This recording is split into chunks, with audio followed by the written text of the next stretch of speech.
coming up on the Lui Diaz Podcast. As most adventures happen, things don't go according to plan. So, yeah, I was really definitely like pretty light and naive, to be honest. And I don't know, it's funny. I think sometimes you have to be a little bit naive, otherwise you probably wouldn't ever begin these adventures. Hi, and welcome to the Lui Diaz Podcast, the podcast where you'll meet some of the most fascinating and incredible people from all walks of life. And together, we're inviting you in to be our special guest as we take you through some of their amazing experiences, adventures, and journeys. So sit back, and I hope you enjoy this episode of the Lui Diaz Podcast. All right, everyone, welcome to another episode of the Lui Diaz Podcast. Today I've got a super cool guest on. I can't believe that I'm actually talking to the real life person after listening to the audiobook and getting all deep and personal into that for this whole entire week of mine. I want to welcome Sophie Matterson, who is the author of, you know what, I always do this. I always forget the most important thing. The Crossing.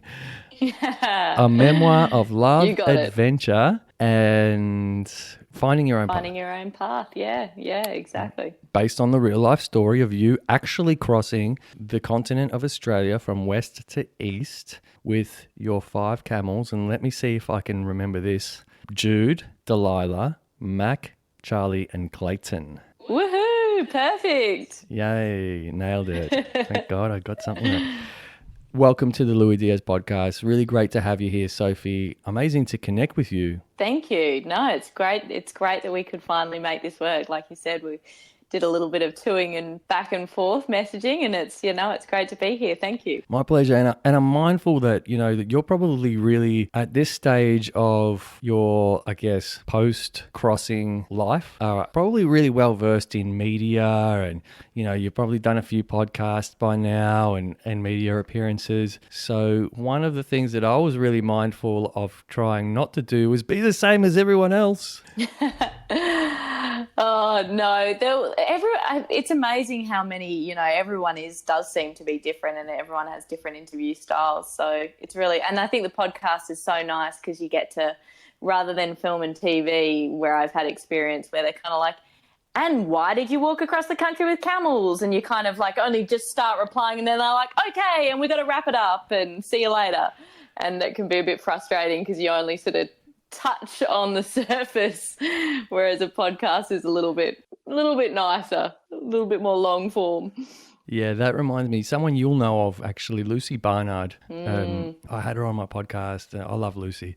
And I remember watching her pre-podcast stuff, anything that she could give me, obviously her blog, and then there was some interviews that she had done on different channels that were up on YouTube, right? And I remember this one particular interview with a network here in Australia where they asked her a question and she got real enthusiastic and talking about the different breeds of dogs, and you could just see the interviewers, like there was two hosts, and they were kind of like both looking at each other going, wait, we weren't ready for this. They couldn't actually. Yeah, they weren't ready for the whole. Too much detail. Yeah, let's cut to the break. They didn't have a break ready for it. So, really great to have you here. And on that track as well, I did listen to another podcast that you did where literally the first question was why. And that was the most dreaded question. And I know, and I think Lucy actually came to the day that I arrived, the day that I finished my big trek across the country. So that's how I know Lucy. Yeah, she's a great friend. But yeah, it's sort of among adventurers, I think it's almost our most hated question, the question, why? It's so funny that you mentioned that because, I didn't know, but in that interview was the first question and I could tell it was asked almost antagonistically and that it was taken a little bit jarringly by you. And I didn't know you. I'd never heard you before, but I could just sense in your voice that it was like there was something there that just didn't sit right with you. And so this week I was like, oh, hey, Lucy. I text Lucy. And obviously she's on her walk. I was like, hey, Lucy, guess what? I'm chatting with Sophie this week. And, any tips? And she goes, whatever you do, don't ask why. So good. Emphatically, like in text, You know how you can read tone in a text message? Like, yes, absolutely. Yeah, it's so, I mean, the why question, it's so funny. It's just that there is always so many layers to why. yeah. There's so many layers to why, but then at the same time, I always sometimes feel like being antagonistic back and being kind of like, well, why not? Mm-hmm. Like, why do I have to have a reason? You know, can't you just decide that you want to do this cool, epic adventure like Lucy is and walking, you know, from one end of the Americas all the way to the other end? You know, can't you just, I don't know, come up and sometimes as well for me, I sort of think now back on it, it seems, I guess, for people looking on the outside, it's kind of like, whoa, how did you come up with this crazy idea that you wanted to walk across the country with camels? And now it's such a big idea, but I actually, to be honest, cannot even remember a single moment when that idea came into play. It was such a sort of series of events, you know, that sort of lead you to coming up with an idea, and then maybe at first it's a little bit innocent, and then it kind of like, oh, I've got my head stuck in this now. It looks like I'm definitely going to be going, and then it gets bigger and bigger and almost out of your control in a way. Yeah, but I do feel like you were really great at explaining it in the book, that it was a culmination of, you know, decisions and events and curiosities and, you know, see how this goes, test and learn kind of things that got you to that. But then there's that whole taking that actual leap of faith and doing it. And you do, and again, you do reference that in the book. You talk about, like, you know, most people never actually start those crazy ideas that they have. Yeah, and it's true. And I think, I don't know, for this, in some ways, yeah, it sort of felt like once I had got my camels, which came from the wild, and once I had sort of gotten to the situation where I was starting to train them and getting all the equipment together, it almost felt like I was on this, at that point in time, you know, and that was a full year before I even set off. It almost felt like I was on this invisible treadmill, and it was kind of like, okay, I'm on the treadmill and the treadmill's not stopping, and I'm just going to have to keep on keeping up with it because there's no getting off at this point. Like I was that deep, I guess, in my fascination of camels and the idea of doing this big trip across the country that there was almost no way that I could pull out even if I wanted to. Yeah, I do love that.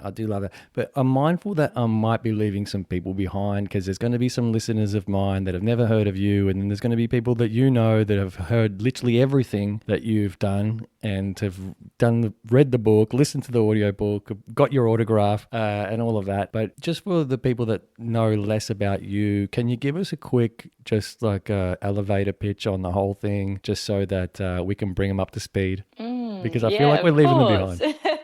Of course. So my background originally was actually in film and TV. And the last time I was working in that industry would have probably been 2016, I think. And then all of a sudden, kind of completely out of nowhere, my life took a strange left-hand turn, shall we say. And I ended up getting into the world of camels. And it was a little bit by accident. I was kind of feeling like I wasn't quite sure what my direction was. I didn't quite know whether I still wanted to be in film and TV. I didn't know what I wanted to do in it. And I felt like I just needed a break. And I'd always loved working with large animals. I grew up riding horses, and I discovered that a good friend from high school, her auntie owned a camel dairy. I thought, well, that's bizarre, but for some reason something sort of struck my interest, and I ended up heading out there to meet these camels, and I just fell in love with them just from the get-go. I thought they were fascinating animals. And so fast forward, God, another 4 years on from that, and I thought I was just going to be taking this short break from film and TV, and it ended up being 4 years worth of delving into learning more and more and more about camels, to the point where I became that obsessed with them that I decided I wanted to do a big adventure. And it seemed like the right time in my life as well. I was 30, probably 31 by that point, and I didn't have a partner. I'd broken up with my long-term boyfriend at the time. I didn't have kids. I had nothing holding me back. And I thought, if there's ever a point in my life where I'm going to get to do a big adventure, now's the time. So I sort of seized that opportunity, and my idea was to get 5 camels from the wild, train them myself, and then set off from the widest point of Australia basically to the widest point. So that was Shark Bay on the coast of WA, all the way to the East Coast, Byron Bay. And that was my huge and amazing adventure. And I never expected to write a book after that, but I have been got into the lucky position where I was, able to write a book, and my book is called The Crossing, like you talked about in the audio book too. Yeah, wow. Sorry, that was a longer than an elevator pitch. I've got to work on cutting that down. The TV crews would have hated it. No, not for me.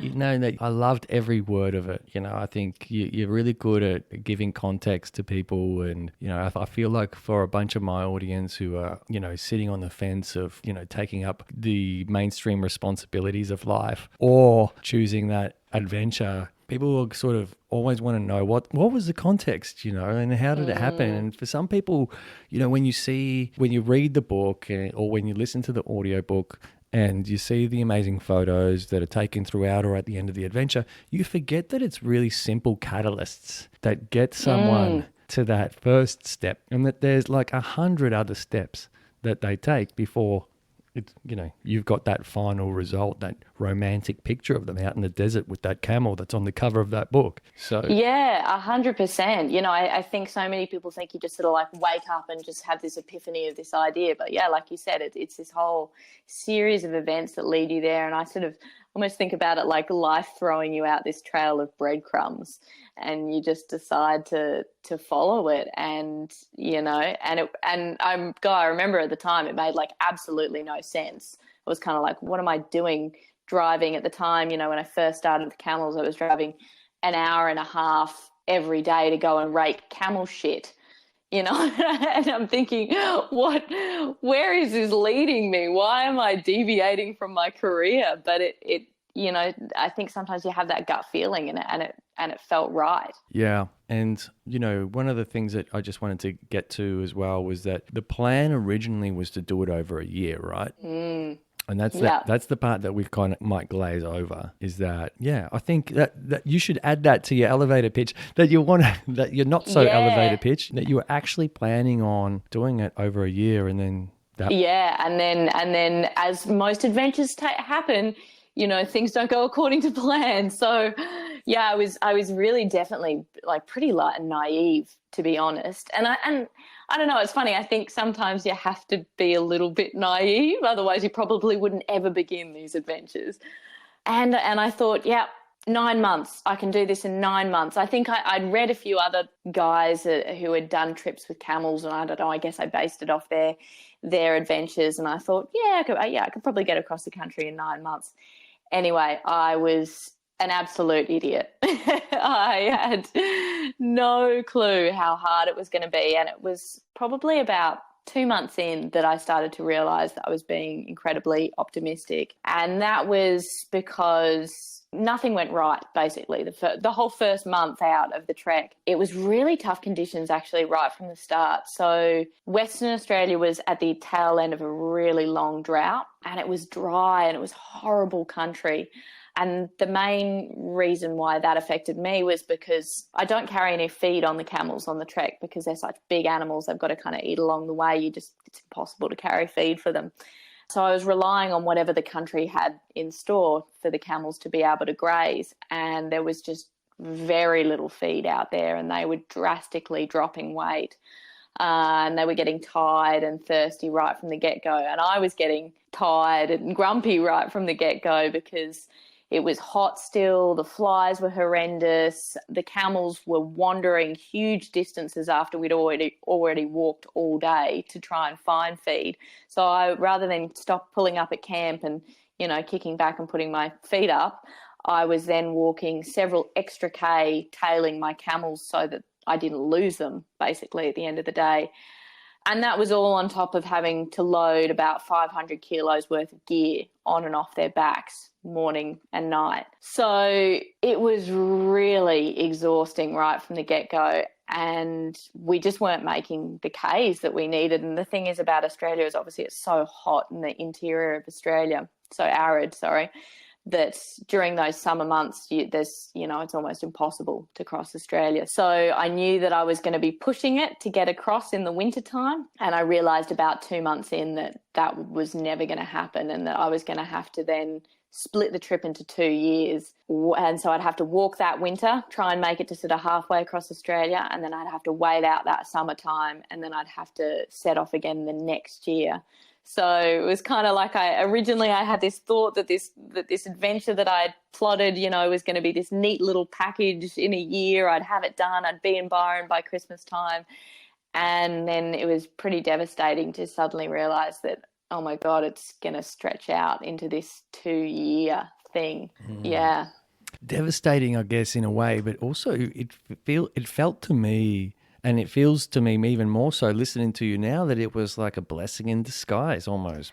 Yeah, absolutely. I look back at it now and I think like it was the best thing that happened to me during the trip. Although like it totally didn't, like I say, that totally didn't feel that way at the time. But looking back on it, it was the thing that created the most amazing changes.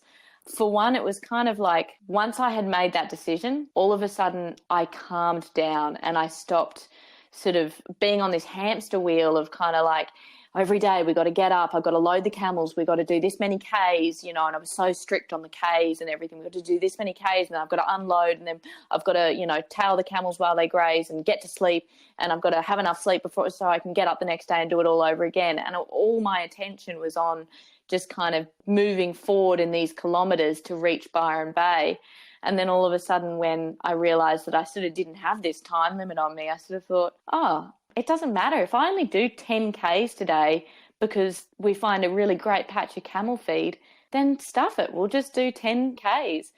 And this whole sort of slowing down business was just, it was amazing because I started to see the details and the landscape. And then, like you said, when I braked over the summertime, I gave the camels all of this time after they had got, incredibly skinny on the first half of the journey. They then got incredibly fat during the summer break, which was great. And we went at it again the next year, sort of refreshed and a lot happier, I think. Yeah, I love that. It's like that whole hamster wheel that you mentioned. It's almost ingrained in us as general humans, let alone adventurers, because I feel like adventurers really need to plan things. Otherwise, it could be life or death. But of course, you do want to have plans and you do want to stick to them because it could potentially be life or death. But I love how your journey was walking this tightrope of, like, on the one hand, you're falling into your need to have these plans and some kind of structure to stick to. But on the other hand, it's just surrender. It's that need, and it's that teaching you life almost, or the adventure teaching you that how to surrender to the circumstances. Definitely. Yeah, it was definitely a massive lesson in that. And yeah, you're right. I've had people, when I was out in the Great Victoria Desert, I remember I really sort of held on to that obsessiveness with the numbers and Ks and so on. And, I was obsessing over, I think maybe because, you have so much time and space, you have no one to talk to, you have a lot of time just in your own head as you're walking. So you grasp hold of anything that you can kind of control. And in my head, I was going over, how many liters of water we have, how many liters of water I've packed on this camel, what they're carrying, how much they're going to drink when we get to camps, and then how many Ks to my next water point. And I remember someone said, I was telling someone this, and they said, but yeah, I'm sure you have to do that. Like, that's important for your adventure. And you're right. I guess, there's definitely a certain amount of planning that you need to do for sure, to be safe and to just be, I guess, a responsible adventurer in a way. But then I took it to like the next level, and I was trying to explain to them. I said, no, I had written all of these numbers down. I had written them down, but I still went over them again and again and again, obsessively so. And yeah, my trip was such a lesson in, and I think the camels themselves almost helped me with this. It was such a lesson in surrendering and going with the flow of nature, because really with them, walking with camels, you can't be regimented in a way, because like I said, where you camp is, you can't just sort of plan your camps out. Your camps have to revolve around where the good feed is for the camels. So even that in itself makes you become more fluid, and you have to sort of go, okay, well, yeah, like I said, we might have only walked 10K today, but there's a great amount of feed here, so I'm going to stop early so that they can have a good munch to eat. And it was also, about having to sort of go with all of those flows of nature, deal with it when it rained, enjoy what the rain brought in terms of all this fresh new feed and growth, and learn to work with the temperatures too. You know, there was one point I started walking, the days got really hot as I was getting towards the centre of Australia. So I was sort of coming into that summer break, and out in the desert, it was September time and the days got really hot all of a sudden. And I started walking at nighttime. And again, that was that kind of learning to be flexible and to work with the flow of nature, I guess. Enjoying the episode so far? Be sure to follow us and leave us a review on whichever podcast platform you're listening on. Thanks, and enjoy the rest of the episode.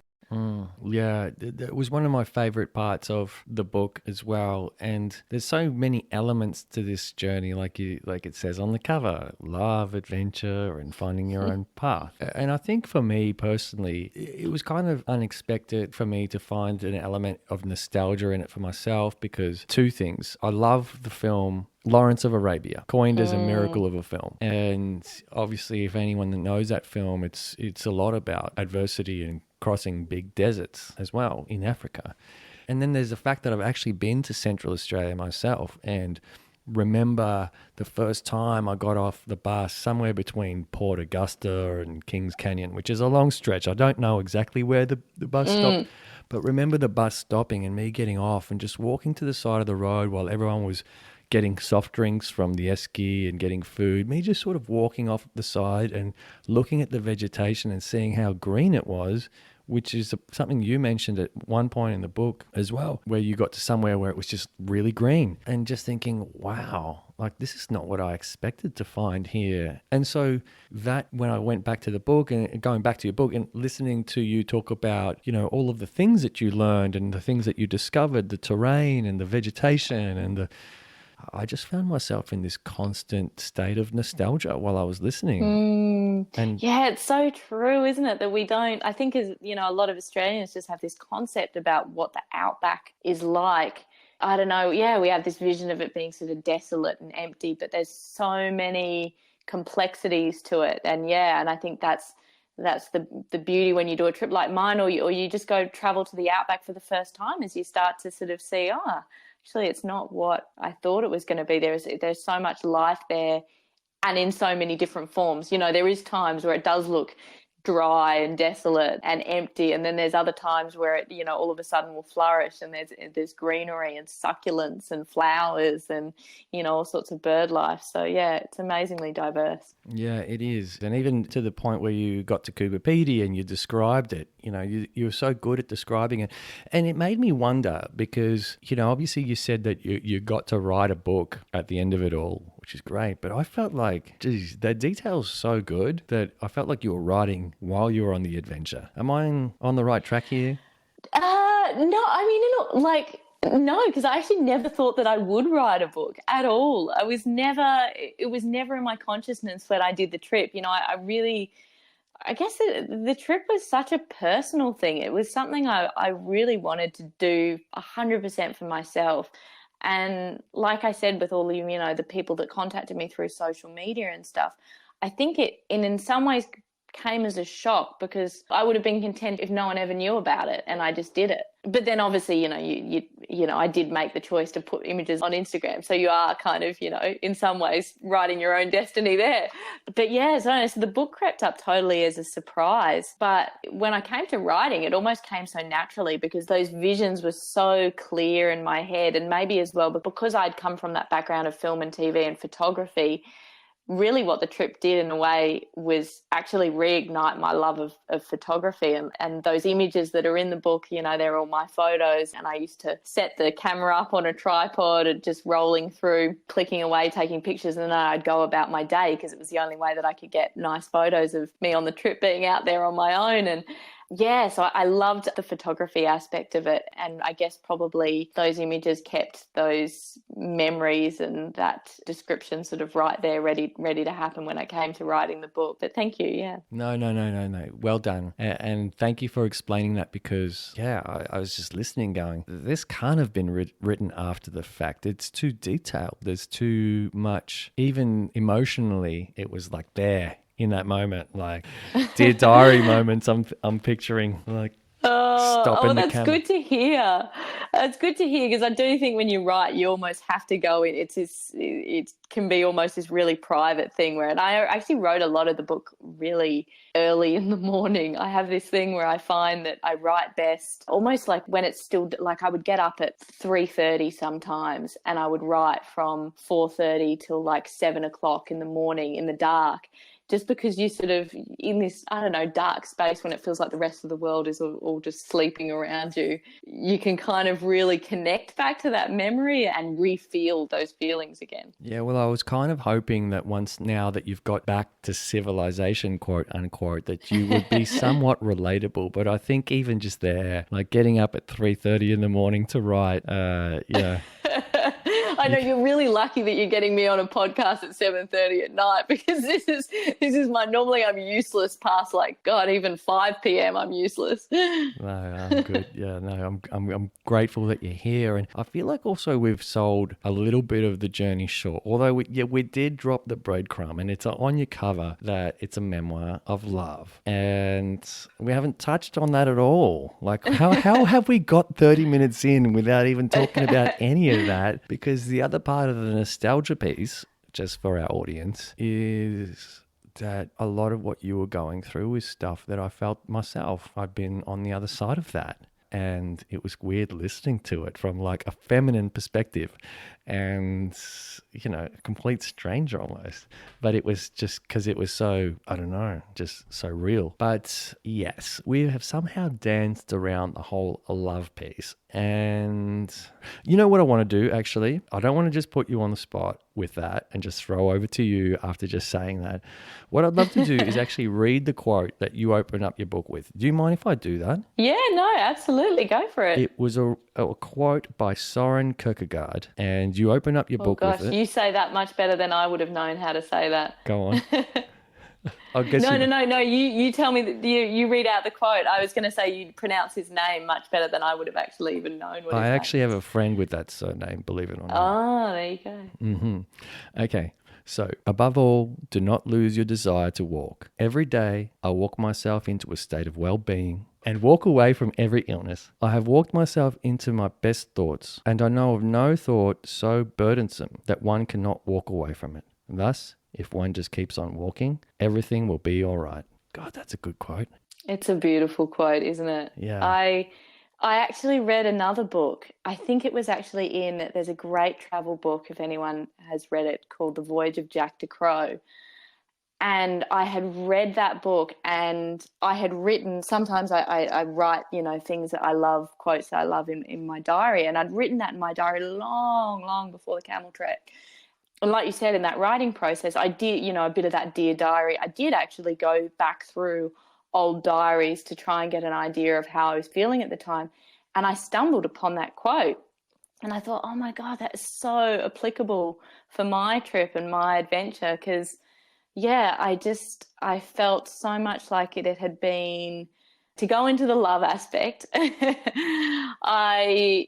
first half of the book is a lot about my ex-boyfriend Sam and the breakup that I had with him, which kind of came as I got into camels. And so then the beginning of the trek was a lot about dealing with that and letting go of that huge relationship in my life, and a lot of obsessing over that too, you know. And as anyone who's been through a breakup knows, it's, you know, they can take a long time to heal from, you know. And I had a lot of days walking, thinking about it, you know, and a lot of space and time to overthink it too.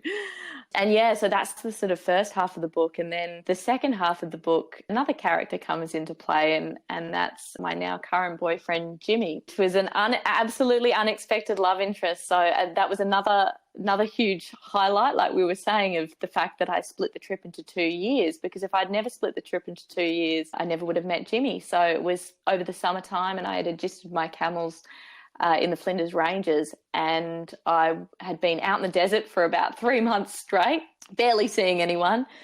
And I'd finally put the camels in a paddock, which had been this sort of massive relief in a way, because it was this huge, I love them to death, but it's like carting 5 big kids across the country, and it's kind of like their safety is 100% your responsibility, and you just round the clock day to day looking after them.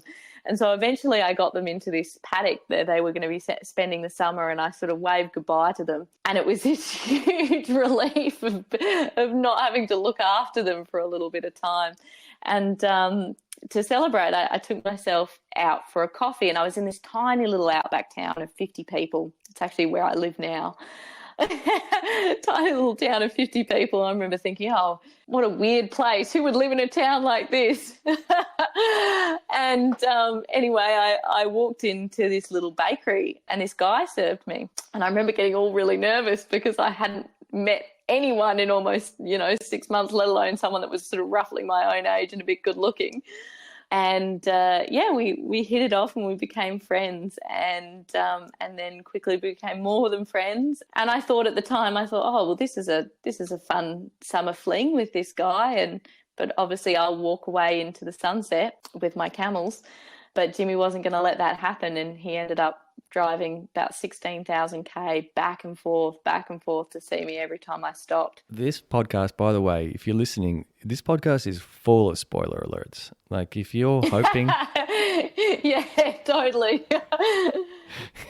to read the book or listen to the audiobook, please do so, because you're going to get like the full detailed version there. But we're kind of No, we're not ruining it for you at all. Keep listening. Just giving you little tasters, but yeah, please read the book for the bigger picture. Yes, definitely read the book for the bigger picture. And speaking of pictures, obviously I listen to the audiobook because I'm always on the run and I'm a slow reader. And also you just mentioned that there's a bunch of pictures in there. So I have to now go and buy the book in order to make sure I can see those images that you referred to earlier. But back to the whole love thing, I think for me with the whole Jimmy thing, it kind of got to a point where it was bizarre. Your story, you know what? This whole adventure is so bizarre. There's some esoteric kind of moments that you had in it. And maybe I'll start with that. And I think episode 25, that was the one that I did with Martin Grochowski, who's this Bulgarian filmmaker. And he talks about how he goes into these little towns. He might end up in a little town somewhere in the middle of nowhere in like Eastern Europe or some part of China that no one really knows about. And he told us this one anecdote about this old man in this town that told him he was very sad that people call it where they live the middle of nowhere, because to them it's everything. That's everything they need. And in a way I love kind of how you just described the town that you once stumbled upon and thought, who would live here, and now you're actually living there yourself. Now I live here. But then absolutely, yeah, you never know where life is going to lead you. Exactly. And Martin also talks about you visiting towns in Africa where they believe in witches that cast curses on people as well. And I thought, how bizarre, listening to the book. And I'm gonna come back to love. Just bear with me, okay? Mm-hmm. And I think I wasn't fully concentrating. Maybe I was kind of hopping on and off a tram during this time, but I heard something about a morning muesli ritual, like you would give muesli or something. Oh, yes. To the Great, you had to bring up the one thing that makes me sound nuts. No, there's probably multiple things in the book that make me sound nuts, but yes, you did hear that right. A lot of people would ask me, they're like, oh, so do you talk to your camels while you're walking? And I'm like, yeah, of course. Like, I kind of feel like that's an obvious one. Absolutely, I talk to my camels. I'd be nuts not to, right? But yeah, no, I started, and like I said, it was at the time that I was crossing through the Great Victoria Desert, and it was that similar thing of like I said, I started obsessing over caves, and I think you just become. It made me appreciate actually how superstitious a lot of Indigenous cultures are, because I think when you spend a lot of time, I don't know, immersed in nature, you do tend to become kind of superstitious about stuff. I'm not even sure if I can fully explain that, but yeah, I started this thing where, I would get senses, and I'd sort of been picking up on this when I lived out at Uluru and I started working with the camels out there. I met a guy out there, Greg, and he would become a friend of mine, and he would help me transport the camels from Uluru to the start line of my trip. And Greg was an Aboriginal guy, and he had started to talk to me a little bit about, you know, these spirits and these Aboriginal spirits in certain places. And I definitely had these strong feelings when I was at places around Alice Springs and even around the Rock and Catajuda itself. And this sort of carried on my trip too. Like, I would have camps where I could really have this sort of sense that there was this spiritual presence or these spirits watching me. And so I started doing this thing where I would have muesli every single day, and I would always have a ton of muesli, and I would get to the point where I couldn't finish just 2 spoonfuls or something. And so every day I'd be like, I can't believe I can't finish these 2 spoonfuls. And I started like sort of throwing out these spoonfuls. And then it sort of got to the point where I was kind of like weirdly started to become like, oh, well, maybe it's like this sort of like offering to the spirits of the camp. And so I started every day. Then when I wanted to finish my whole muesli, I was like, oh no, I've got to leave these 2 spoonfuls because they've got to be I've got to appease the camp gods. And it was nuts. And I look back on it now and, you know, in the context of sitting, like you said, in civilization in quotation marks, it sort of seems like what a weird, crazy thing that I did. But at the time when you're in your own space and in your own head and surrounded by that vastness of nature, somehow it does make sense. Yeah. For me, it makes sense that it makes sense, because I think at some point when you're out there alone, and granted that you were, you know, with your family, the big kids, as you called them.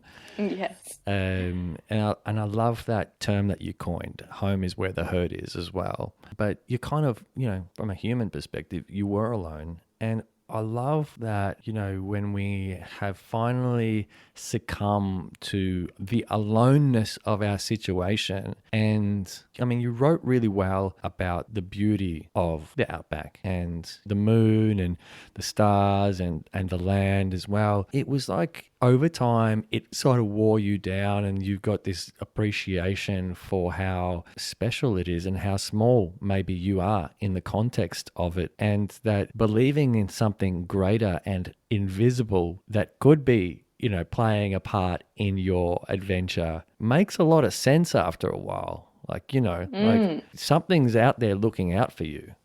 Yeah, definitely. And I think, you know, maybe because, like I said, like you're in this environment where you can't control anything. You can't control the weather. And so you sort of have to give into it. Maybe that's where it starts to come from, that there's this, you know, I don't know, a higher power or whatever.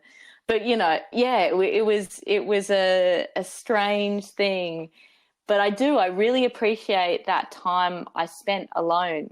Like you said, looking back on it now, I think that is something that's really special about Australia and special about the outback. And you know, having done a lot of other travel around the world, I think that's so unique that we have these places in our country that are so untouched and are so remote. I mean, yes, I'm sure there's parts of, you know, northern Canada and, you know, Siberian places that are similar, but very few countries these days have so much wide open uninhabited space. And it was terrifying at first, don't get me wrong. You know, when I first set foot out into the desert, you think you're going to love being out there alone, and then you start to realize actually it's incredibly intimidating. And I have this memory when I first went out into the desert. It was a gas pipeline for some mining, and I was walking along this pipeline track. And, you know, normally you'd sort of think, oh, you know, wouldn't it be nice to be out, you know, away from all human artifacts and just out there in, you know, pure nature.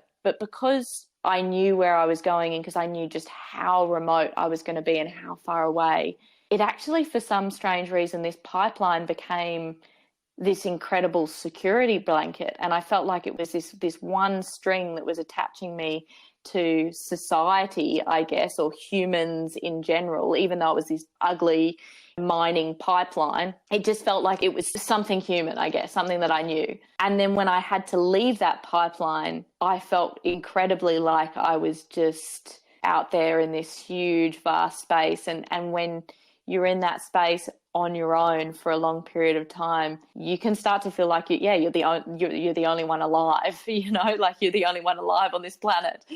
But that feeling is really special in a way too, I think, because it makes us realize how incredibly unimportant we are in the grand scheme of things in nature. And I think that's a really humbling experience because, nature is this huge, vast space and our little lives don't really matter that much. And that's a humbling feeling. And I came to love that in the end. By the end of that 3 months, I didn't want that pipeline anymore. I loved being out there, alone under the stars, knowing that there was no one else for hundreds of Ks around.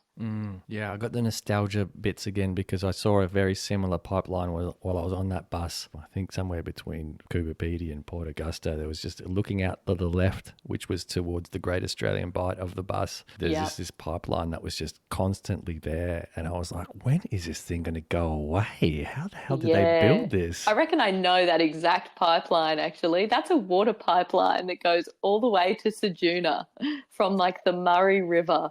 It's amazing. It goes a long way, that pipeline. It's wild. I was just like, just every time I looked out the bus, it was just there. And I love that. But yeah, I loved everything you said just then. And I'm still sort of tying it back to the love thing because we fast track all the way to you are somewhere near the Queensland border and you meet this character. God, there's so many characters in this country and in your book as well. So many characters that you come across. It's just remarkable. Phyllis. And Phyllis does a tarot reading for you. And then, she's asking you to look at this one card. And the meaning that you deduced from that card, for me, was just really special. It was like, I was like, God, there's so much depth to this woman because how could that card even come out in the first place? And how could it be so relevant? And how could you just nail the meaning behind the card so well? The dog the bridge. Like you said, I mean, it's like I talk all of the, about being alone and being alone out there, but in fact, my trip was also so punctuated, it was these long stints alone and then it was punctuated by these, amazing meetings with these crazy outback characters and the town that I live in now, that I said, oh, what a weird town. I wonder why people live here. One of the things that my trip really taught me was do not judge a book by its cover because there was a lot of characters that I came across and at first I was kind of a little bit, not sure, or, they had a certain, look to them. And I learnt that really humanity is wonderful. Most of the people I met along the way had absolute hearts of gold and people took me in and helped me an amazing amount. And Phyllis was one of those great characters. She was tough as nails and she lives alone along the dog fence, which runs along the Queensland New South Wales border. And she's a dog fence worker. So she patrols that bit of fence line and makes sure that there's no gaps in the fence that dogs are going to go through. And she'll shoot a dingo or a wild dog, whatever you want to call it, if she sees one. But, living alone in a place like that, hundreds of Ks from anyone, you got to be super resourceful. And she was a resourceful woman. And I pulled up and I stayed there and you know what, she I reckon she could drink most men under a table. And, she had a beer in hand and we got into, the beers and having a barbecue and everything. And then the next day I stepped into her house and I thought I would never have pictured this because inside her house was all these figurines of witches and wizards and she had this totally other side to her, which I loved. And I just couldn't help myself. I said, Phyllis, could you give me a tarot card reading? And she did. And like you said, it was amazing. And I don't know, I always take these things with a grain of salt. Maybe I did deduce the meaning of this tarot card from the situation that was already taken place. But I like what I came up with and I still stand by it, was that she drew this card that was this scene and it had if I can try and remember it, it had a prince and a princess. Oh, no, there was a prince on the other side of this bridge going over this river, sort of like a dark, handsome, classic-looking prince, and then this princess on the other side. And Phyllis said, what do you see when you look at this card? And I thought, well, the obvious thing is to say that, you know, you see the prince, as I think it was a card to do with love. But actually the first thing I noticed, being an animal person, was the dog in the background of the card. And it reminded me so much of, I'd always thought with Jimmy, he was such a puppy in a way, in his absolute love of life and his enthusiasm for absolutely anything. And it was kind of like, he wasn't the dark, handsome prince necessarily in the card, but he was this lovable dog. And that was the first thing that I looked at. And the loyalty as well, the loyalty of a dog. You know, he had followed me everywhere. Yeah. I mean, you... Just like you said before, we're talking about a trip that was an adventure that was supposed to take 1 year. And it was through the absolute necessity to surrender to the things that you hadn't foreseen that it took 2. But what 2 remarkable divides there were in that whole experience. I just think it couldn't have played out any other way. That's the way it had to be for you. It just makes so much sense. And it didn't make sense to you at the time. Like you said, it was probably frustrating. But God, you know, like in hindsight, and then the fact that you get to write the book and piece it all together yourself. It's like, geez, life has these mysterious ways of taking us on these adventures, and it knows exactly where it's taking us, but we have no idea, and it sucks for us. Totally. And I think one of Phyllis's cards that she pulled actually during this, you know, the tarot card reading was a card on trust. And I know it's one of those things, it's so easier said than done, you know, trust in, you know, life, you know, putting things in place, which it does. It always does. But us as humans, we fight against that, going, I can't see where I'm going. This doesn't make sense. Why is this happening? Why is the world doing this to me? And it always works out for the best. And I remember walking and having that sort of realization that in hindsight, there were so many little factors that had cropped up that I thought, man, that's annoying. Like, why did this have to happen? You know, why did it have to get so hot and I had to like start getting up at super early in the morning and walking in the dark? And then in hindsight, I was like, actually, that was some of the most beautiful moments of the trip, was walking a night alone with the camels. I could have been really annoyed that that a big desert storm swept through and all of my equipment got wet and the camels were muddy and everything like that. But you know, in hindsight, that was the best thing because the country got brought back to life and there was all this amazing feed for the camels. So there was so many times, you know, even COVID at the beginning of the trip, you know, I thought it stopped anyone from coming to see me. I'd hoped at the beginning of my trip that friends would come and join me, and you know, I had enough camels that people might be able to come along for a month here and there. But it was almost like, you know, life, the universe, whatever you want to call it, was saying, no, you need to do this first half of the journey on your own, completely on your own, bar the characters you meet on the way. You know, you're having no support here. Whereas, like you said, the second half of my journey was the complete opposite. The second half opened it up to, you know, COVID restrictions had lifted, and then I met Jimmy and I had that interaction with him coming to visit me, and to the point where then, you know, right at the end of the trip, he actually joined me for the last 2 months and helped with all the logistics of getting me and the camels safely through the traffic to the end. Yeah, it's so wild. Yeah. You can't plan these stories, hey? No, you can't. You can't. And you know, one of the first questions that I wrote down on my little notepad here was, I wanted to ask you, okay, and especially because Lucy was like, whatever you do, don't ask why. And so I was like thinking to myself, okay, it's got to be deeper and more meaningful than why. Okay, think. And that was like, but it actually came so naturally. I was just thinking to myself, and it came early on, because it was actually quite early on where you talk about, well, it's actually probably the first part of the book where you talk about, and you reference a part that you'll talk about later in the book, but it was a part where your camels ran away. And I wanted to ask you if you believe in miracles.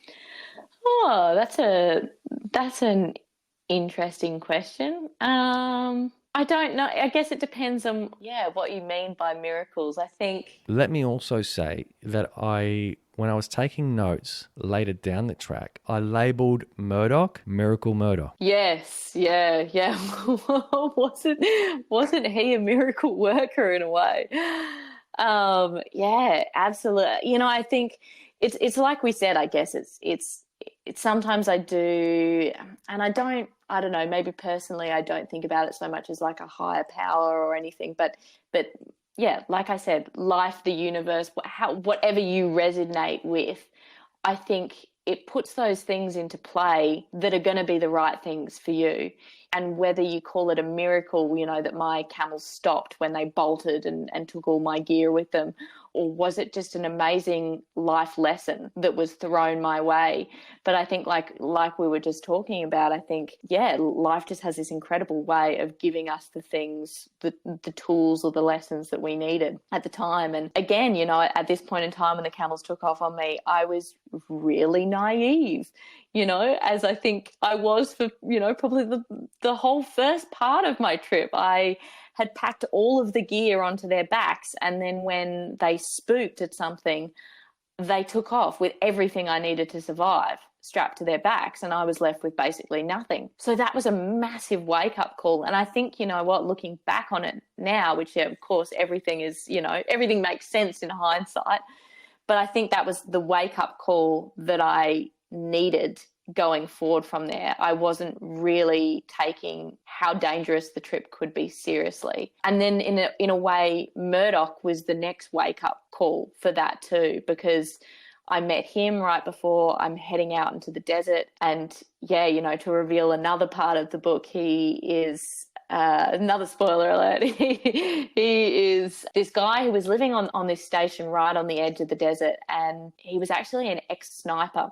And it was as I was coming into the desert, I knew there was going to be big issues going out there. One of the things was going to be wild bull camels coming in and not so much attacking my herd of camels, but yeah, basically causing trouble to the point where, yeah, they would be fighting with my camels or trying to mate my camels, and that could become really dangerous for them and then me, because my camels are my lifeline. And I didn't really know what I was doing with my rifles. And then, you know, magically along came... Miraculously, one might say. Along came this guy, you know, positioned into my trek right at a perfect time when I was heading out there into the desert. And he was this ex-sniper, and he gave me all of this incredible information about teaching me how to use my guns and how to breathe when I was shooting and where to shoot on a camel. And it was all of this, you know, and God, he was, again, never judge a book by its cover. You know, he was a little rough around the edges. He was a bit of a sort of stern, serious guy, and I wasn't quite sure about him at first, but he was the most helpful person I met along the whole trip. And he, having come from this army background, he was able to teach me, he sort of was able to strip down the basics of survival, and he walked me through everything that I needed to carry on my person if that was to happen again, if the camels were to take off again. And he ingrained in me so many things that I would call back on when I was out there alone in the desert. Every day when I would get up and start walking, I would sort of pat myself and I'd be like, okay, I've got my pocket knife on me. I've got a lighter in my pocket in case I need to start a fire. I've got the sat phone on me. I've got my camelback with some water on my back. And I've got the EPIRB on my belt. And every day that was ingrained from Murdoch, having taught me those things and making sure that I had that on me at all times. And then when I came to having to, you know, do the unfortunate task of shooting a wild camel out there, it was the same thing. It was kind of like, okay, Murdoch's taught you this, stabilize the gun, breathe, don't shoot too soon. And all of this stuff came back. If you haven't already, find us on Instagram, Facebook, YouTube, or TikTok, where you can catch additional content and grace us with your thoughts. Thanks again, and enjoy the rest of the episode. That's right, everyone. You're listening to a woman who has shot a wild camel in the middle of outback Australia. There's a global audience here that you're going out to, by the way, Sophie. The outback is a foreign concept to these people. You are going to seem like some kind of incredible superwoman to people listening right now, and you kind of are. Like the fact that you've gone through with this adventure, you had the idea, you've seen it through, and then that trust element, and yes, we'll call it the universe. Why not? I believe in the universe, and I believe in that you get given the tools and things that you need at the time when you most need them in life. I also don't think you get those tools until you take that leap of faith as well. Like, the leap of faith happens first. The tools come after. And yeah, I'm not sure if you're surprised with how much of a recollection I'm having of the book, but there's just so many moments that just stood out to me as like, wow, this is a moment. I need to stop what I'm doing right now and take notes on this and Murdoch was really one of those. You know, I don't know how it would have gone for you without that meeting. Like, I struggle to imagine.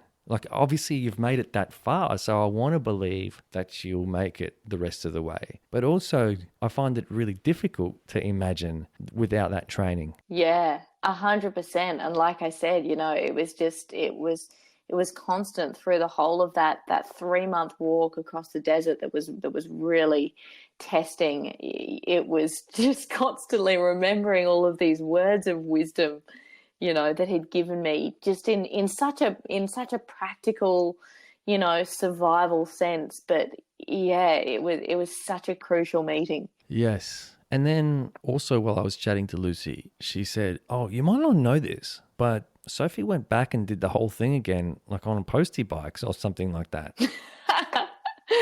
Yes, Lucy's right. I know, I'm crazy enough to go back and do the whole thing again. And that was even, you know what, that was, it might not seem as sort of like glorious and romantic as camels, but it was actually in a way more terrifying to me than the camel trip, because I had never ridden a motorbike in my life. So I launched into this completely foreign thing. Yeah, so it came about, I want to say it came about by practical means in a weird way. Although I don't know that a postie bike trip ever really comes about by practical means.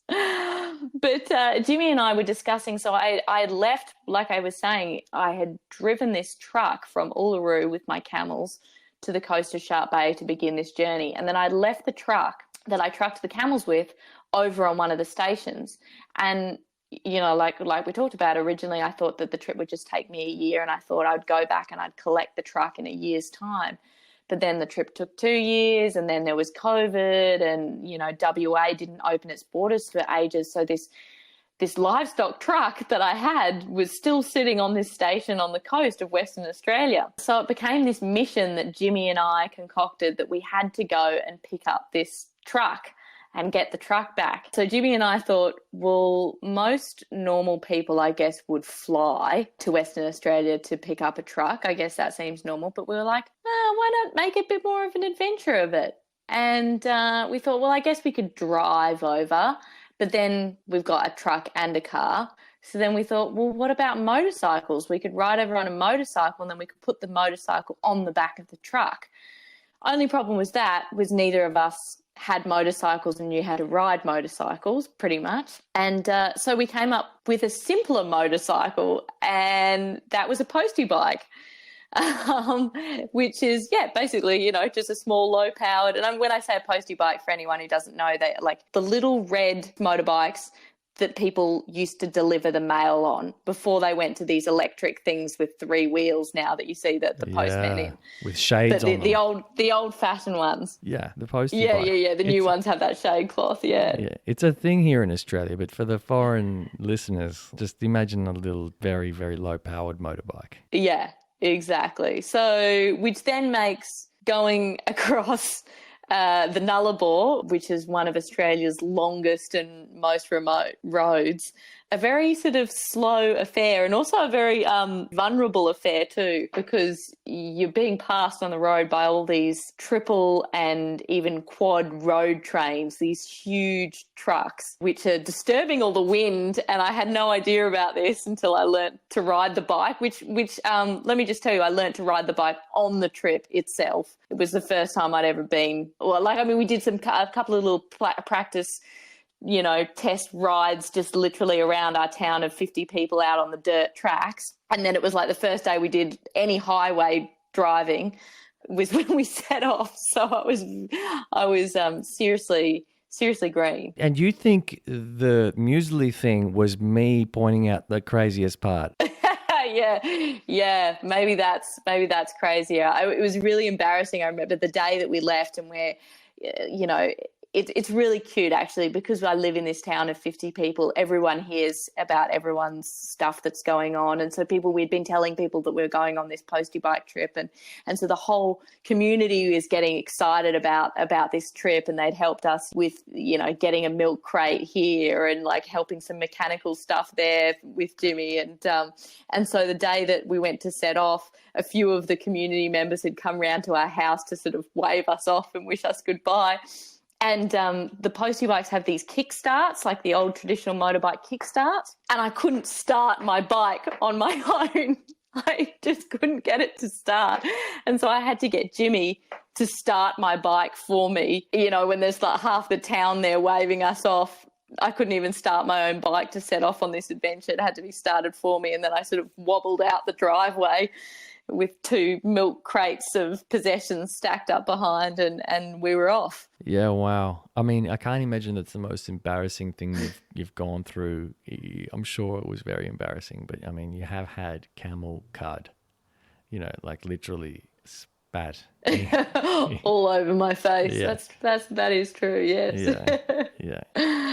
But yeah, the truck was recovered, and the truck came home. So it was mission complete in the end. And so I guess you didn't go through that whole thing through the same route, right? You've chosen a more logical, like it needed to be roads. Yeah. So we did. So when I walked with my camels, for anyone sort of looking on a map, basically Shark Bay on the coast of WA is about halfway down, and I pretty much walked in as much of a straight line as I could from Shark Bay across to Byron Bay, which sort of takes you, I don't know, let's say the bottom third of the country across. It's not right across the middle, but it's a little bit further down. And when I went on the postie bikes, it's sort of right down south. So the Nullarbor Plain runs along the Great Australian Bight, which is this huge, beautiful cliff line on the Southern Ocean there. But when I picked up the truck, it was great because we jumped in the truck, and the truck actually doesn't go any faster than the postie bikes pretty much. So it was no speed improvement picking that up because it's an old 1980s truck. But we drove a little bit the way of where I went with the camels, and we dropped in on a lot of those lovely people that I met along the way. Including catching up with Murdoch and people like that. So there's a lot of people that are in the book that I still keep in contact with and still, go to see whenever I can. Yeah, that's really special actually. When I was thinking about that, is that, you go through the adventure, whatever it is that you've gone through, whether it's whatever you've been through or someone else doing a completely different adventure, and then being able to revisit it in a different way and visit the people that you met, and serendipitously as well, you met these people you hadn't necessarily planned to meet, like we talked about before with miraculous Murdoch, right? It was spontaneous, it was serendipitous, and therefore the hello was not necessarily a warm welcome hello, and the goodbye was kind of like a almost lackluster in a way, like, okay, well, it's been great to meet you, might see you again sometime kind of thing. And so I love the idea that you've gone back and retraced some of the steps, or certainly some of the people, because I feel like it's not until you can come back to where you've been that you can appreciate how far you've come, but also consolidate like the grandeur of that initial thing that you did. It kind of puts it all into perspective. Yeah. Even running it back on a motorbike. Absolutely. You know what I mean? Yeah, absolutely. And touching on that, I had this really haunting experience, I guess, where I was, and I'm going to sound a bit esoteric here again, probably, but where I was coming back in the truck with Jimmy, and a lot of along the way I was trying to pick out as we drove exactly where I had camped in the bush, because sometimes I was, we're taking a lot of dirt roads in the truck, and sometimes I had camped, next to these roads, although there was probably less people on them at the time with COVID. And yeah, I found this camp, and it was getting towards sunset in the truck, and we thought, let's pull up and we'll camp at this spot that I had camped with the camels. And I found everything there. It was like, 100% like stepping back in time. I pinpointed the exact bushes I tied the camels up to. I found some of their old dried camel poo. You could almost make out where I'd lit the fire, and it was a camp spot right before I think it was actually right before it was just after I met Murdoch, and it was just before I was setting off into the Great Victoria Desert. And that was a real moment in time of feeling like, whoa, I've got this huge challenge, this huge 3 months crossing, going out into the most remote part of my journey on my own. And I was feeling very daunted at the time, even though I had met Murdoch and he'd filled me with some amount of confidence, but I was still really nervous heading off.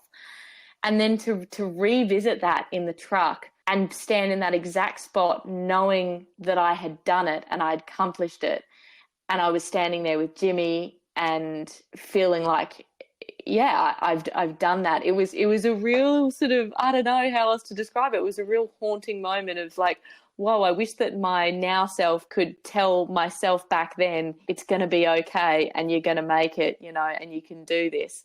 Yeah, it was a strange and, emotional moment visiting that camp. Yeah, we do want to reconnect with our past self at times in our own minds. We want to go back and go, hey, listen, everything's going to be okay. And I can imagine that there would be no more of a time than anyone would want to do that than when they were once standing, just facing the endlessness of a desert, thinking, am I going to get through this? Like, yeah, it's just a wild concept to think that we relate to ourselves as well like that we can, it's a real consolidation, I think. I'm just glad that you did that, because I feel without having done that, there's something missing. Yeah. It's interesting though, I thought originally when I was going to do that WA trip with the postie bikes, I thought that it might actually, I had wanted to go and do that trip before I started writing the book, because I thought, it would be great to bring back memories of the trip. And then, like I said, because of COVID, WA took ages to open its borders, and I got the book deal, and I had to start writing before we did that trip. And again, in hindsight, I know we've spoken a lot about hindsight, but again, in hindsight, I'm actually really glad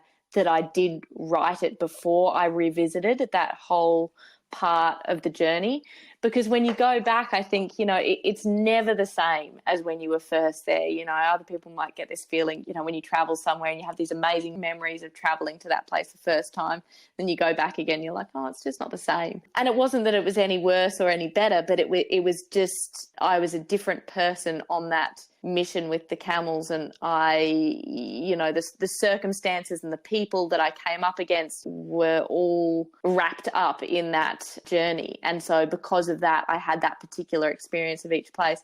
And so then when I revisited with the safety of having a truck and being in a vehicle and having my partner by my side and the comfort of all that, those places took on a different, and those people took on a different meaning that wasn't the same. And so I'm glad that I actually just had to rely purely on my memory of the first time that I went across that area for the book. Yeah, and that, the second time you met those people, they got to meet a Sophie that wasn't in as big a fight or flight kind of, mindset or, yeah, exactly. neuro set or whatever you would call it. But yeah, I also reflect back on the book and listening to you say things like, you didn't narrate it, by the way, but it felt like you. That's good. Reflecting on the camels and how far they had come, and you did that a couple of times, and I found myself thinking, geez, I wonder what the camels would say about you and how far you've come, in a way, if they could talk. I know. I always had this feeling sometimes that it was, and I think I do talk about this in the book, that sometimes the camels must just think that they're just on their own, at times fun or big adventure, and that who's this strange human that's following us along, and that thinks she has control of the situation here. What's she doing? Constantly tagging along with us. I was the minority there, really. Yeah, you were. And I love the idea that you were a family, and you talk about them like a family. You talk about them as having their own personalities, and that you relied on each other for, your own safety and for survival and things like that. And the songs that you named them after, like Delilah, for example. And, I really feel like your journey was one where you didn't just throw sort of caution to the wind a little bit as far as, heading out into the desert, but that you put this trust and faith into this relationship with these non-human beings, and that a large part of the adventure was figuring out the nuts and bolts of how that relationship was going to pan out, so underestimated. Yeah. And if I look back on it, I think that was always a goal or a part of that bigger question of why. Was I wanted to train my own camels. I wanted to have that relationship with my own camels. I don't think I would have done the trip if I could have, gone out and hired someone else's camels or just paid for camels that were fully trained. I wanted that whole experience of taking an animal basically from the wild, watching it develop, for want of a better word, into, a domesticated animal, and that relationship of human-animal develop between us. And like you said, discover their personalities through that, be able to watch them take on new situations constantly. And it's such a proud moment to see them progress in a way that you just never thought was possible. And for me, that was one of the absolute joys and beauty of the trip. And like I said, I don't think I could have done the journey full stop without camels. It just wouldn't have interested me to tow a cart across Australia. I mean, for some people it absolutely does, and that's totally fine. But for me, it was very much about having the relationship with those animals. Yeah, there's so much innateness in what you say, because I can imagine for some people it just wouldn't make sense. It just wouldn't make sense that you just caught them from the wild. Like, why didn't you get pre-trained and, camels out of a can, so to speak? But yeah, I mean, it may not have made sense at the time, but it feels to me like it kind of did make a lot of sense that you need to learn them from the get-go, and that's the whole part of relying on these animals. Part of me, when you really need them in a life or death situation, is that how they're likely to behave to a certain extent, and then there's the reality of what happened when you were at that. Yeah, and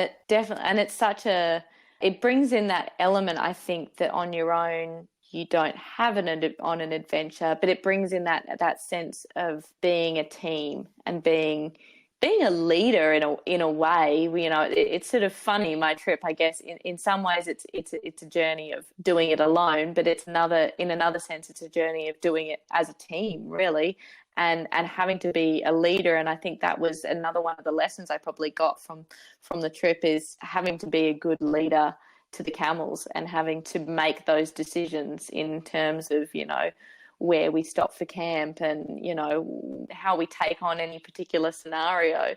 No one else is going to make those decisions. I have the responsibility of their welfare on my shoulders. And yeah, that was a big learning curve, I think. Is I had heard from lots of camel men, and it's such a true, camel men and camel women, it's such a true saying that, look after your camels and they will look after you. And it was always taught to me with animals that always the animal comes first, always look after them first. There would never be a time that I would pull up at camp and I would have something to eat or put the billy on or chill out if they weren't unsaddled. They had to be unsaddled. It was the first thing, when we get to camp, they're unsaddled straight away.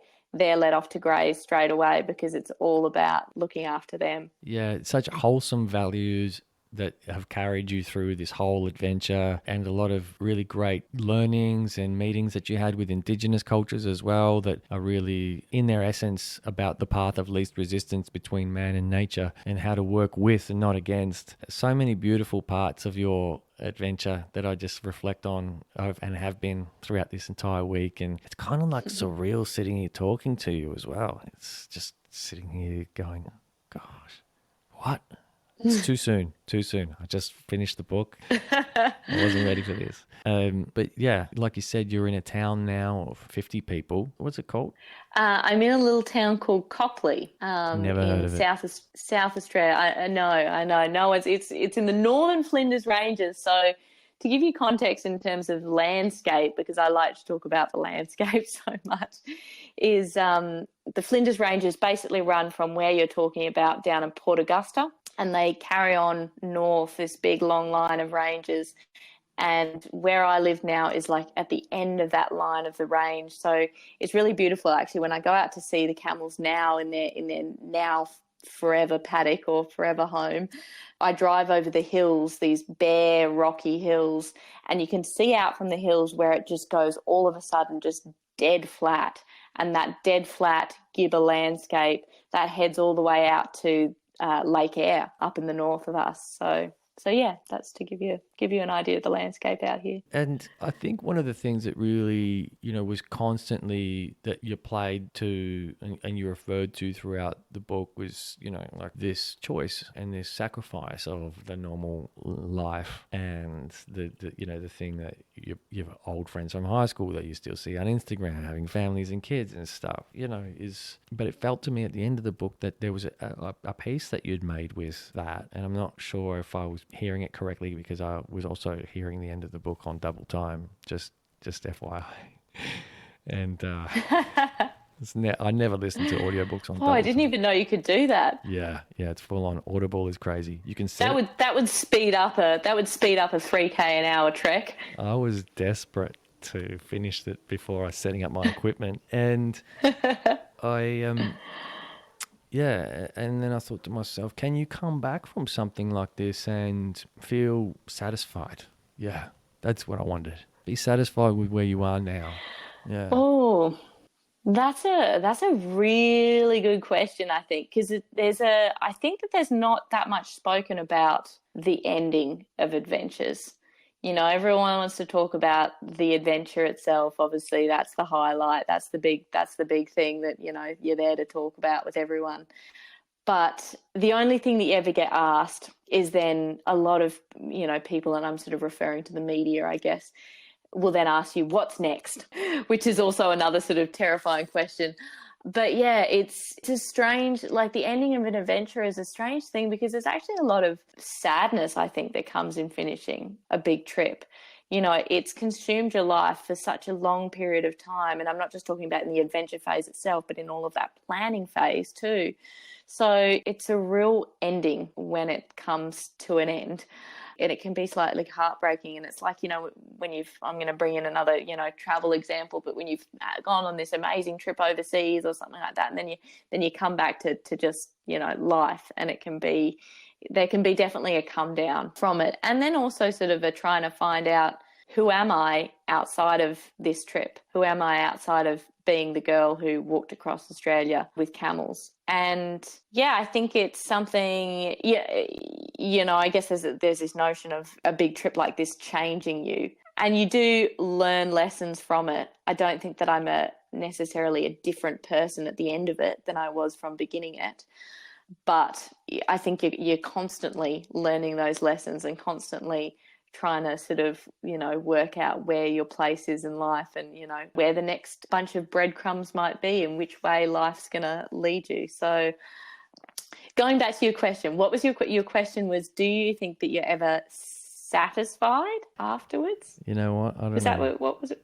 I really struggled with that question, so I landed on satisfied. You encapsulated what I was trying to say really well in that response. But then, the satisfaction bit. Obviously, there's a bit where you pat yourself on the back and go, well done, me. I think that's just, what human nature is, that in a way we're never satisfied. It's a terrible thing. And I would love to look back on any part, and go, oh, that was great. And I guess there is a little, of course, I do look back on my camel trip and I think that was a fantastic experience. But, isn't it just that human nature of constantly wanting more and that what's next? What's the big adventure now that I've done that? I don't feel I need to top it in any way. Like there's this some sort of thought that it's like, oh, well, what are you going to do now? You've gone across Australia, west to east. Are you going to go north to south or whatever? And I'd love to get back out there in the deserts with those camels, but I don't feel like it has to be bigger or better in any way. It will be different and I'd like it to be different. But yeah, I think we are always a little bit attuned to constantly be seeking more, and it's always a life lesson of being present in whatever you're in, I guess, at this point in time, and loving that, and being able to look back on, like you said, being able to look back on a journey such as that and have a real appreciation of making it all it could have been at the time. Yeah, I really do like that attitude and perspective to it, because just while you were talking, you talked about the whole topping it thing. I think that's so Australian as well. It's so Aussie to just want to top everything or do something for charity, and next year it's got to be a bigger charity and a bigger amount raised and something larger. And then I was thinking back to my childhood, actually. I remember there was this long distance swimmer. I'm not sure if you might recall it. And I don't remember her name. I think it might be something like Susie Maroney or something like that. Kind of rings a bell.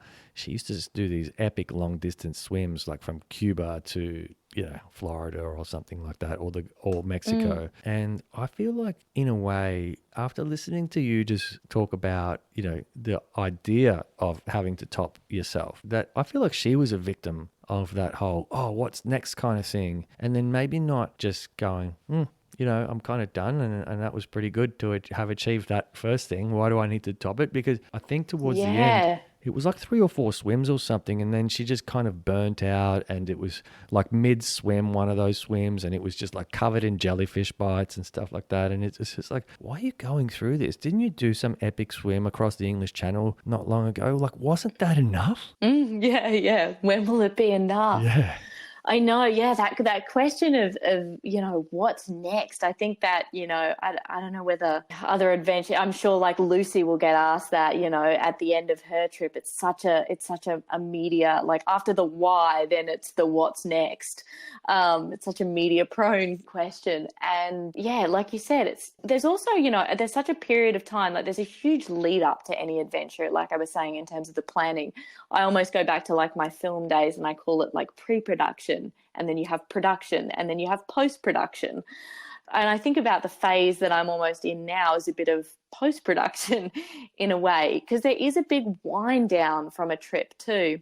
And, even to the point where, like, I remember on the final day when I hit the beach at Byron, everyone's kind of going, how do you feel? Whoa, it's this big day. And already in my head, I was starting to think about, like, it didn't really feel like the trip had ended, because there was so many logistics to be sorted out post-trip that in my head I was already 2 or 3 steps ahead, thinking about, okay, well, I've got to get the camels, I've got to find a new truck because I still can't pick up my old truck from WA. So now Jimmy and I have got to find a new truck, and now we've got to make sure that that's the proper height for the camels, because no truck is ever high enough for these huge animals that you're transporting.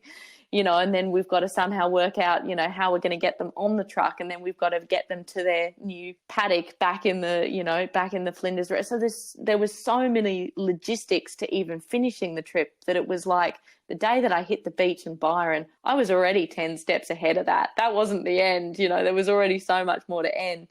And even now, it's sort of carried on in a way in terms of writing the book, in terms of doing the media that accompanied the book. So there's been this huge amount in this post-production phase, this huge amount of reflection that's happening on the trip. So in a way, it goes on, and I guess at some point it will end. And I guess at some point it will fizzle out, but it will, actually, no, I'm going to say that I don't think it will ever fizzle out. I think it will always still be there as this thing that I've done. I don't think there's any definite ending to it. And you know what, there might be a time too that, you do just want to take a break. Even last year, I remember, people are sort of saying, so what are you going to do with the camels? And I just went through this phase when I was writing the book, and I loved going out to see the camels in their paddock, and they were just sort of roaming around, eating bushes and getting incredibly fat. But I didn't feel like I wanted to touch them. I didn't want to do any more camel treks. I didn't want to have anything to do really with the camels hands-on, because I just burnt myself out in the doing of that trip, that I just needed a break from it. And that's okay too, is being able to let an adventure go in that way. Yeah. I'm sorry, I don't know. I probably sound like I'm rambling on about that. I'm still thinking about it. No. And it's like, it's a question about the current. It's like, I'm asking you to reflect on right now as well when I say those things. So, I'm mindful that you're just coming off the back and still in a book tour, that this is your life. It's very fresh for people. I believe you finished on the 23rd of January or ended up in Byron Bay on 23rd of January 2022, right? The end of December. It was December 2021. So yes, yeah, close, yeah. Yeah, I was on double speed again, like it's. I think it would have been February 2022 when I arrived in the Flinders Ranges to move here. Yeah, so I mean, it's not that long ago. So again, it's probably a bit too soon for you to reflect and to understand what it's all been about and what it all means. But if anything, I mean, it was really great, that part in the book where you got a lot of those letters from your old high school and those Year 9 students to help put it into perspective. And I'm sure that's continuing on. Those students are probably in Year 12 by now, or maybe even starting university. You've inspired some people, and although that wasn't the goal of any of this at all, and oh God, that word inspired has so many connotations as well that is just like, do I even want to talk about that? Because I never want to necessarily do something to inspire other people, but I do want to, know that what I've done. It's got so many cheesy connotations. I know what you mean. It does. But it's nice to know that what you've done, and I think you had that moment with those letters, it's nice to know that what you've done has touched someone in a meaningful way, and that meaningful way that they've been touched is their thing. It's not on you, it's their thing. And it's lovely that your thing was able to be the catalyst for that thing that's theirs. And so, yeah, I think it's nice that you'll always have that. And yeah, I don't know where I was going with that, but I'm just trying to reflect, because I was listening to you talk about, what the next thing, and in a really similar but not so similar way, I wrote a children's book once, and that was like an odyssey as well. It took me 5 years to complete the thing, from when I had the idea to when I fully published it. It was 5.5 years. And I remember being at the launch for that book, and it was a big deal because I'd never written a book before. I certainly had never planned to illustrate it, but I did, and then the whole illustration of it was a whole adventure and learning experience for me. So by the time I'm launching it, I'm there at the launch, and people are like, "Oh, great! What's your next book going to be?" And I'm like, "Whoa." Yeah. Like, listen. Let me just have my moment here. Yeah, exactly. Exactly. So, I know. I think in that ending phase, it's just this. It's been this huge thing. It's really hard to turn around and go like, "Oh yeah, straight back in again."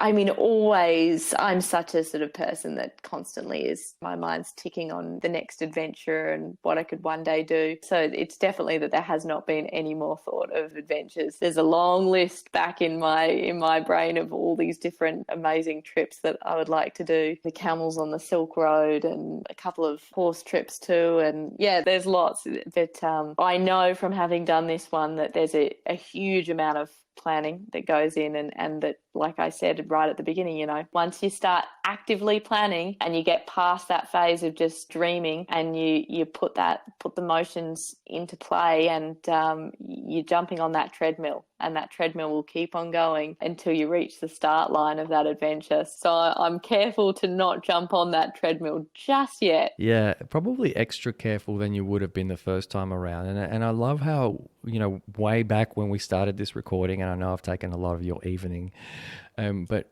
you talked about the naivety that comes with doing this, and the fact that naivety is almost an asset of yours, because had you been more aware of certain things, it may have stifled the whole idea of going forward with the adventure, or led to extra planning that by the time COVID comes about, was then you're put to a grinding halt because you can't take off on it anymore. So I think that whilst you're so much more experienced now and that, you know, you obviously need some time to chill and settle and relax. And of course, there's this adventure bug that's always going to be sort of nagging at you.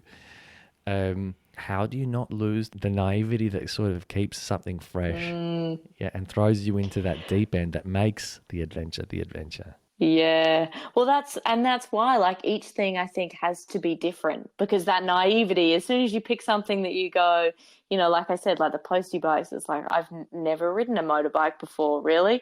You know, like, you've got to pick those things that go, I'm a little bit scared, but I'm also thinking about this thing with this romantic vision. You know, I don't know whether all adventurers are romantics, but I think that is an element of play in adventure, because when you come up with these ideas, you think of, say, Lawrence of Arabia, you know, astride his camel going through the desert.